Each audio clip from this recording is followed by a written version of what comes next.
In the heart of the Glen Glade, around the mystic meadow where the fairies dwell, there was one such fairy who came to be known as we know him as the Tooth Fairy, who once lived inside a hut on the hut stand of old Justin, the mountain man from Drywood Forest. This timid fairy was called Tiny Mo. The other fairies from the mystic meadow danced and pranced among the enchanted plants and flowers that scattered themselves all across the Glen Glade. As Tiny Mo was so timid, he never ever showed himself to any of the other fairy life or the life around the mystic meadow. Tiny Mo spent all his time inside the old man's hut, in fear of ever being seen by anyone. Justin never even knew he had a boarder inside his tweed cap, and if he did, poor Tiny Mo would have been evicted from the linings of his tucked-away haven in such a hurry that there'd be no place for this fairy to lay his head. Tiny Mo remained silent and still in the hut, upon the hut stand of old Justin's mountain home. One bright sunny morning, Justin decided to go for a walk across the meadow and over the stream in search for firewood. As he opened the door, he reached for his old tweed cap, and placing it on his head, out he went into the mystic meadow. Justin walked slowly and carefully across the Glen Glade and waded through the soft water of the trout stream to the pebblestone path that wound its way down the mountain to Drywood Forest. As Justin trod over the stepping stone way by Drywood Forest, he suddenly lost his balance and fell head first into a cluster of buttermilk urns that stood nearby the gate on yonder Vale pasture grounds. Justin's chin hit the gravel and split open. Then his only tooth fell out of his mouth.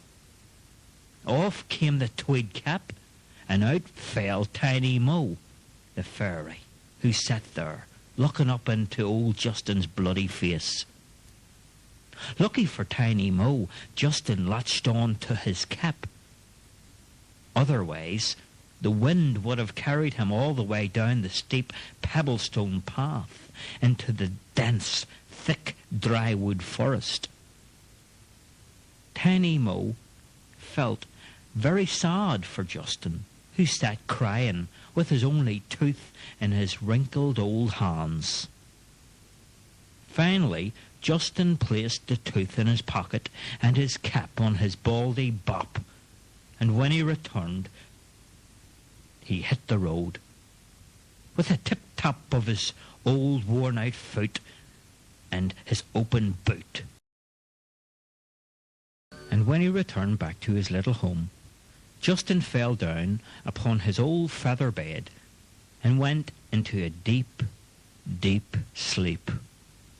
The cap rolled off Justin's head as he snored away his hurt and his tears. Tiny Mo felt like he owed Justin a favour for putting him up in his tweed cap for all the years past. So he plucked up the courage and jumped out of the cap and into Justin's pocket, where he hauled out the tooth and lugged it on his shoulder all the way up to Justin's snoring, gaping mouth that opened and shut at regular intervals. At the right moment, Tiny Mo took a step into the jaws of Justin with his tooth under toe for the repair job ahead. But no matter how hard Tiny Mo tried, he just couldn't put back Justin's tooth rightly and tightly into place. As Tiny Mo sat inside Justin's jaw box, he thought and thought what he could do to help his old friend Justin. After some time, Tiny Mo came up with the answer. He would leave a small gift for Justin where he could find it when he woke up. Tiny Mo thought that this would cheer old Justin up, so he left the tooth beside the old man's head and began to look for a small gift. Tiny Mo searched the glen glade and all around the Mystic Meadow until he found a crock of gold at the end of the rainbow that had risen above the mountain top. Tiny Mo carried the crock of gold all the way back to Justin's little cabin and placed it there beside the tooth near the old man's head. Then, just as he got back into the linings of the tweed cap, Justin woke up with a loud yawn and a stretch, a long stretch. Justin felt something under his head, and feeling around, he found his tooth, and beside it the crock of gold, and up he jumped and he began to dance and sing like he had never done before. Oh, Tiny Mo was so happy to see his friend Justin was feeling better now, and tucked himself up safe and snug inside the linings of the tweed cap. Old Justin walked into yonder Vale village, slowly made his way up to the local store, and with his cap in his hand he pushed open the door of the store and said to the storekeeper, "What can you trade me this time for food, old man?" Justin laughed, and he took out a pencil and a piece of paper and walked around and across to the counter, and the storekeeper looked at Justin. "What did you say, old fool?" Justin just laughed. What can you trade me for food? What can you trade me? That's what you always say to me, said Justin, laughing with scorn in the voice. You all right? You're feeling all right, old man? Said the storekeeper. And he continued, "What do you need, old man? A piece of paper and a pencil? You're walking around here like you own the store. Seems like you've come a long way. Maybe the heat's got to you." A few other and the people started to take notice of the conversation. Some laughed as well with the storekeeper. A few pointed the finger at Justin. Justin just kept his face straight and began to write down on a piece of paper some of the things that he wanted from the shop. As he wrote down, a few people started to taunt old Justin. "It's a wonder he didn't see, never mind, right after all those years living alone on top of the mountain." But Justin just kept on writing. "Maybe old Justin is making out his last will and testament, leaving all of his debts to the entire village." Everyone joined in the laughter. The storekeeper joined in too. But Justin just handed the note over to the storekeeper and said, "Here are the supplies I'll be needing this time, and I'll pay cash for this, and the entire bill. I'll square up any debt that I have with you, storekeeper." Silence fell all around as Justin took a few pieces of gold from his small crock of gold that hung from the belt around his waist. "I hope that this is enough to pay for my bill," said Justin as he handed over a handful of gold to the shopkeeper. There was shock written all over the face of every single one that saw the gold.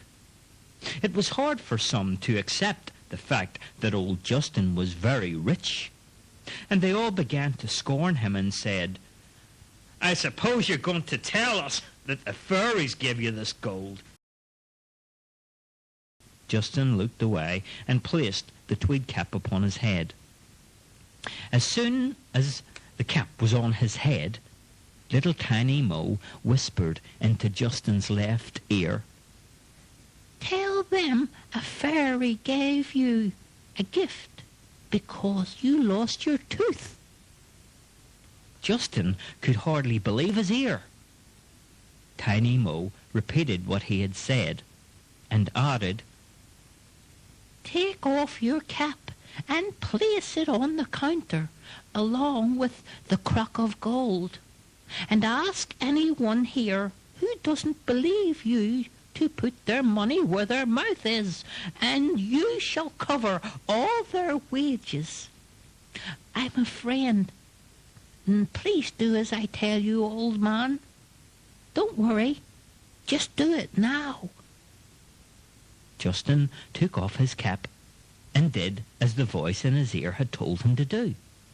After a short period, the counter was overflowing with money. Deeds of houses and documents, IOU notes and fancy goods. And Justin had covered every one of their wagers.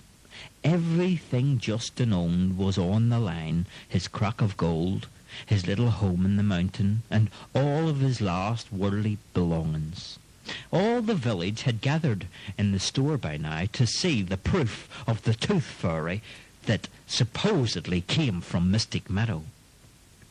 And then, suddenly, out from Justin's old tweed cap jumped Tiny Mo, and he danced and pranced all around the counter of the little shop like the sunshine upon a running river in the spring, and all of the lookers-on ran out of the shop in fear, and as the fury of the Glen Glade fairy spent itself at their expense. Eyes were popping out of everybody's heads, and people were passing out in the shop, and Justin was scooping up all of his winnings into the tweed cap and pockets and whatever else he could put them into, and what never, ever went into the cap was stuffed down the trouser pockets and coat pockets and everywhere there was an available space. Justin left the store as the new owner and landlord of every single dwelling in Yondervale, and every place of business now belonged to Justin. For Justin now was a very, very wealthy man, and was respected as the years passed in the village of Yondervale. And the village was now a major town, and all the residents of Justin's Justice still leave their tooth under the pillows at night in the hope of a reward from the tooth fairy from the Mystic Meadow. Tiny Mo is now timid no more, and spread the news to all the fairies around about the tooth and the fortune that it brought to Justin's Justice. And now there's not a person who talks of the folk who once lived in Yondervale village, for their shame is long gone, and so are all the people who remember it. And to this very day, everyone who believes strongly enough is rewarded. This identity of the very first tooth fairy is just as I was told by an old man from the mountain top, who still refuses to give his name, but told me the entire story was the truth, the whole truth, and nothing but the truth.